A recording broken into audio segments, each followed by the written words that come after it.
warahmatullahi wabarakatuh. Perkenalkan, nama saya Sigit Cahyatotoko Aji dari kelas TIB. Di sini saya akan menjelaskan definisi software. Software secara singkat ialah sebuah aplikasi yang terdapat pada komputer maupun perangkat lunak berbasis elektronik lainnya. Fungsi dari software sendiri cukup beragam dan mampu diterima oleh masyarakat pada umumnya.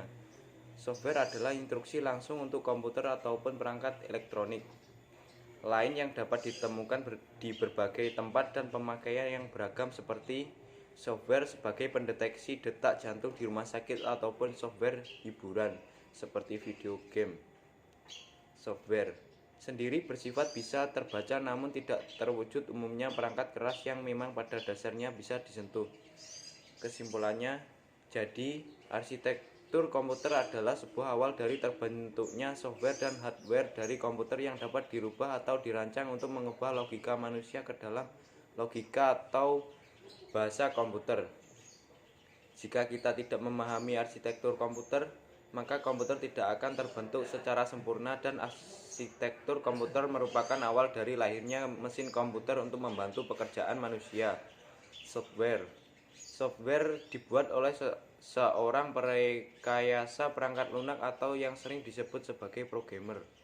Programmer sendiri bertugas membuat sebuah software sesuai dengan kebutuhan dari seorang klien maupun programmer itu sendiri, dan menerapkan beberapa teknologi yang ada untuk dipakai oleh programmer itu sendiri. Software berfungsi untuk memproses data, instruksi atau perintah yang nantinya menghasilkan sebuah hasil output sesuai kebutuhan. Selain itu, software juga berfungsi sebagai penghubung antara pengguna dengan perangkat keras. Sejarah perkembangan software. Software telah berkembang melalui 4 era yang terjadi sejak tahun 1950 sampai sekarang. Setiap era memiliki karakteristik khusus dan setiap tahunnya software mengalami peningkatan, baik dari kompleksitas, ukuran, teknologi, dan efisiensinya dalam melakukan pekerjaan. Alasan yang mengarah pada krisis adalah sebagai berikut. 1. Perkembangan perangkat keras yang lebih cepat. 2. Kemampuan untuk membangun yang dituntut untuk memenuhi kebutuhan secara cepat. 3. Meningkatnya ketergantungan pada software. 4. Desain yang kurang dan minimnya teknologi maupun sumber daya manusia. Praktik software yang buruk meliputi: 1. Tidak adanya histori pengukuran software. 2. Penolakan dari keakuratan perkiraan daya. 3. Gagalnya penggunaan alat untuk perencanaan dan memperkirakan secara otomatis. 4. Praktek yang berlebihan. 5. Jadwal yang tidak logis. 6. Kegagalan menggunakan desain review dan inspeksi kode untuk menghindari kegagalan dan meningkatkan kepercayaan dari masyarakat. Dibutuhkan pemahaman yang baik dari proses tersebut. Penyusunan jadwal yang ditargetkan untuk pembuatan software yang terbaik dan mengukur biaya yang sering sebanding maupun kualitas yang dibutuhkan. Perkembangan dari sebuah software berproses melalui beberapa era, diantaranya: 1. Era pioner atau pemula (tahun 1950 sampai 1960). 2. Era stabil (tahun 1960 sampai 1970). 3. Era mikro (tahun 1970 sampai 1980).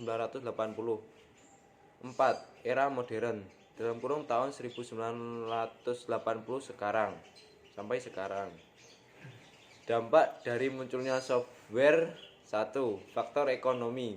Software memimpin sekitar dari semua peningkatan total nilai produksi barang pada tahun 1990-an atau sekitar 90 miliar dolar per tahun, dan 15% dari semua pertumbuhan produktivitas pada akhir tahun 1990-an atau sekitar 33 miliar dolar atau tahun. 2. Faktor sosial.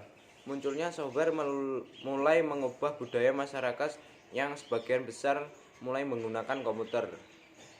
Jenis-jenis software. 1. Software antivirus. 2. Software BIOS. 3. Software desain grafis. 4. Software grafis 3D. 5. Software grafis. 6. Software jaringan. 7. Software kompresi data. 8. Software musik.